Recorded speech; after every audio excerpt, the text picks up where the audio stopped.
মৰমৰ ছাত্ৰ-ছাত্ৰীসকল, তোমালোকৰ লগত মই দুটা পাঠৰ প্ৰশ্ন আলোচনা কৰিছিলোঁ। এতিয়া তোমালোকক মই বাকীখিনি অলপ কৈ দিব খুজিছোঁ। চোৱা, এইটো তৃতীয় অধ্যায়, জনসংখ্যা বৃদ্ধি আৰু বিতৰণ। ইয়াত তোমালোকে চাব লাগিব যে জনসংখ্যা বৰ্তমান কিমান কোটি আছে, আৰু ইয়াত কেইটামান চন আছে যে কেনেকুৱা এটা অনুমানিক সময়ত কেতিয়াবা এনেকুৱা ধৰণৰ তোমালোকৰ সৰু কুৱেশ্যন আহিব পাৰে যে 1950 চনৰ পৰা 2000 চনৰ কালছোৱাত যথেষ্ট বৃদ্ধিৰ হাৰ দ্ৰুত হৈছিলে, সেইটো কথা জানি থবা। আৰু জনসংখ্যা বৃদ্ধি, পৃথিৱীৰ জনসংখ্যা বৃদ্ধি কেনেকে হৈছে, আৰু গোটেই পাঠত মানে কিছুমান সৰু সৰু প্ৰশ্ন সোমাই থাকে যে কৃষিকাৰ্য কেতিয়া আৰম্ভ হৈছিলে, তেনেকুৱা কথা তোমালোকে সেয়া সৰু প্ৰশ্ন 1 নম্বৰ আহিব। বা আৰু এটা কথা চোৱা যে দুৰ্ভিক্ষ আৰু মহামাৰীয়ে কি কৰে, তো সেইখিনি কথা চোৱা। আমাৰ ইয়াত এটা কথা তোমালোকে চাবা যে বৃদ্ধিৰ হাৰ তেনেই নিম্ন হোৱাৰ কাৰণ হৈছে কি দুৰ্ভিক্ষ আৰু মহামাৰী। এনেকৈ তোমালোকে চাই গ'লে এইখিনিতে তোমালোকে চনখিনি চালা বা কেতিয়া কি হৈছিলে বা কিমান দিনে দিনে জনসংখ্যা বাঢ়ি গৈছে, ঠিক এতিয়া কিমান কোটি জনসংখ্যা হৈছেগে, আৰু 50 মানে কেৱল 50 বছৰত জনসংখ্যা কিমান বাঢ়িছে, আৰু আমাৰ যিটো পপুলেশ্যন এক্সপ্লেশ্যন, যিটো জনবিস্ফোৰণ, সেইটো কাক বোলে আহে সেইটো তোমালোকে চাবা।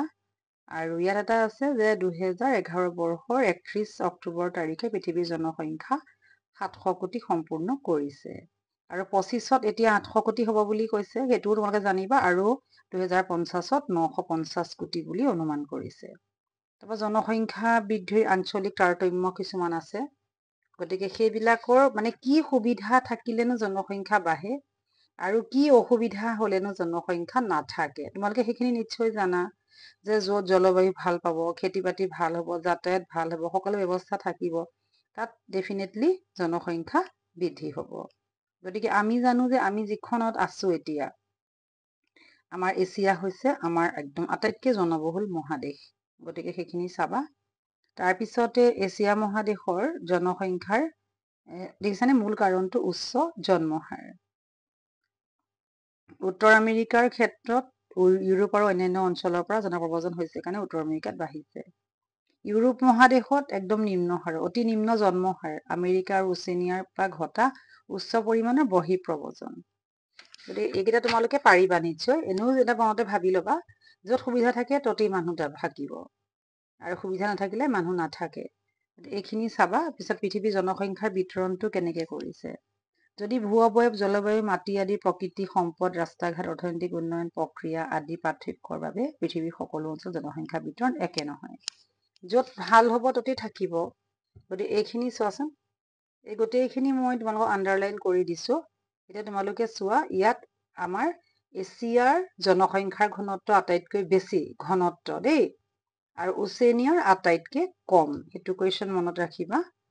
তাৰপিছতে তোমালোকে এইখিনি এনেকে চাবা, চাই পেলাই ইয়াত তোমালোকে জলবায়ুটো আছে মোটামুটি, জলবায়ু, ভূ অৱয়ব মানে আমাৰ কি কি আছে ইয়াত। ভূ অৱয়ব হ'লে আমাৰ ধৰা পৃথিৱীখনৰ সকলো জেগাটো সমান নহয়, নদী, পাহাৰ, পৰ্বত, মালভূমি, উপত্যকা, বিভিন্ন ধৰণৰ ওখ চাপৰ যে আছে, সেইখিনি বিতৰণটো কেনেকে আছে সেইখিনি। তাৰপিছত মৃত্তিকা, ইয়াৰ মাটি কেনেকুৱা, ইয়াৰ প্ৰশ্নটো হৈছে আমাৰ আহিব যে জলবায়ুৰ জনসংখ্যা বিতৰণ প্ৰভাৱান্বিত কৰা কাৰকসমূহ, এইটো ইম্পৰ্টেণ্ট হা, মই কৈ থলো।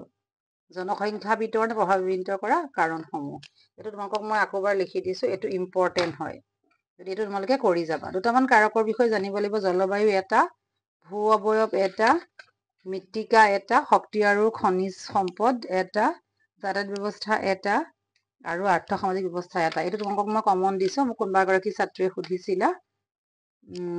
তাৰপিছতে এইখিনি চাবা, জনপ্ৰব্ৰজন মানে য'তেই সুবিধা পায় তালৈকে মানে মানুহখিনি যাব বিচাৰে, গতিকে সেইটো চাবা। আৰু বিকৰ্ষী আৰু আকৰ্ষী কাৰণ, এইটো মই ইম্পৰ্টেণ্ট দিছো, এইটো চাবা। বাছি দিব নোৱাৰিলেও কৈ দিছো, এতিয়া বাছি দিবলৈ বহুতেই দিগদাৰ, সকলোখিনি কথা ভালকে জানি ললে তোমালোকে লিখিব পাৰিবা। আকৰ্ষী বিকৰ্ষী কাৰণটো আহিব ইম্পৰ্টেণ্ট, আন্তঃৰাষ্ট্ৰীয় প্ৰব্ৰজন, এইটো চাবা কাক বোলে দেই, এইটো ইম্পৰ্টেণ্ট দিলো। তাৰপিছতে মই মোটামুটি জনবসতিৰ কথা কৈছো, জনবসতি কাক বোলে এইটো চাবা। ভূগোলৰ জন্মদাতা কোন আছিলে সেইটো চাবা, কাৰ্ল ৰিটাৰৰ কথা কৈছে, এয়া ভূগোলৰ জন্মদাতা। এইটো মই দাগ দি দিছো তাৰপিছতে তোমালোকে আৰু কি চাবা জনবসতিৰ সৃষ্টি আৰু বিকাশ দীঘল কুৱেশ্যন আৰু বসতিৰ শ্ৰেণী বিভাজন কেইটা জানিব লাগিব দেই এইটো মই ইম্পৰ্টেণ্ট দিলো তাৰপিছতে বসতি বিৰল বসতি আৰু কেন্দ্ৰীভূত বসতি আৰু এই বসতিৰ ছবিকেইটা চোৱাচোন এই ছবিকেইটা আঁকি এটা তোমালোকৰ বসতি যে আছে আয়ত ক্ষেত্ৰাকাৰ বসতি ৰৈখিক বসতি হয় নহয় গতিকে বৃত্তাকাৰ বসতি তৰাৰপী বসতি আৰু ত্ৰিভুজাকাৰ বসতি এই গোটেইকেইটা বসতি মানে ছবিটোৰ সৈতে মনত ৰাখি ল'বা তোমালোকৰ ছবি আঁকিব আহিব বোলে ত্ৰিভুজাকাৰ বসতি কাক বোলে ছবি আঁকা গতিকে এইটো কমন দিলো দেই গোটেইকেইটা বসতি চাই ল'বা এইটো আহিব পাৰে এইটো আহিব পাৰে তৰাৰপী বসতি এইকেইটা সহজ পাৰিবা আৰু গ্ৰাম্য আৰু নগৰীয়া বসতিৰ বিষয়ে লিখা গ্ৰাম্য আৰু নগৰীয়া বসতিৰ সৃষ্টি আৰু বিকাশ কেনেকে হৈছিলে এইটো লং কুৱেশ্যন কমন দিলো তাৰপিছতে এইখন আঁকিবা বসতি শ্ৰেণীক্ৰম এইটো ইম্পৰ্টেণ্ট হা ছবিটো চাবা তাৰপিছতে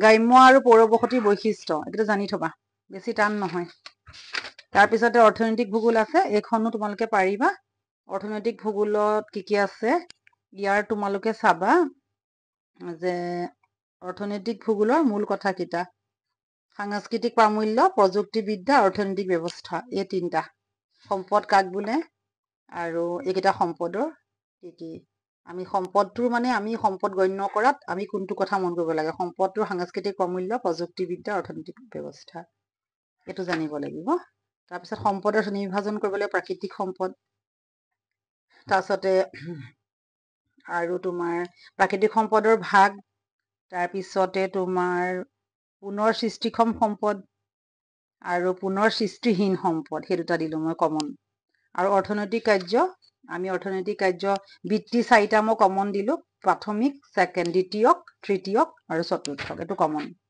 আৰু অৰ্থনৈতিক উন্নয়ন আৰু বৃত্তিৰ পৰিৱৰ্তন সম্পৰ্কে লিখা এইটো লং কুৱেশ্যন কমন দিলো তাৰপিছত আহিলে কৃষিটো বেছি টান নহয় পাৰিবা গতিকে কৃষিৰ এইখিনি প্ৰশ্ন মই তোমালোকক কমন দি দিছো তোমালোকে খালি স্থায়ী কৃষি ক'ত হয় ঝুম কৃষি ক'ত হয় বিস্তৃত কৃষি গহন কৃষি বাণিজ্যিক কৃষি আত্মনিৰ্ভৰশীল কৃষি শুষ্ক কৃষি আদ্য কৃষি প্ৰত্যেক কৃষি দেশৰ নাম আৰু কৃষিৰ নাম এইটো তোমালোকে জানিলে তোমালোকৰ কমন হ'ব দেই এইটো তোমালোকক পঢ়ি চাবা মই কমন দিলো আৰু শস্যৰ বিষয়ে ধান চানৰ বিষয়ে লিখিব নিশ্চয় পাৰিবাই ক'ত ক'ত হয় সেইকেইটাই আহিব বেছিকে কুৱেশ্যন সেইকেইটাই আহে কপাহ উৎপাদনকাৰী দুখন দেশৰ নাম লিখা লিখি দিবা তাৰপিছতে তেনেকুৱা সেইকেইটা কুৱেশ্যনেই আহিব দেই গতিকে এইখিনিয়ে আছিলে তোমালোকৰ মূল কথা পিছত মই ভালকৈ কৰিম সবিশেষ তোমালোকে ক্লাছ 10 পাবা তেতিয়াও মই কৰিম তোমালোকে কমেণ্ট কৰিবা এতিয়া তোমালোকৰ যিহেতু পৰীক্ষা পালেহিয়ে গতিকে অকণমান সময় আছে গতিকে তোমালোকে এইখিনিকে কৰা শ্বেয়াৰ কৰি দিবা ছাবস্ক্ৰাইব কৰিবা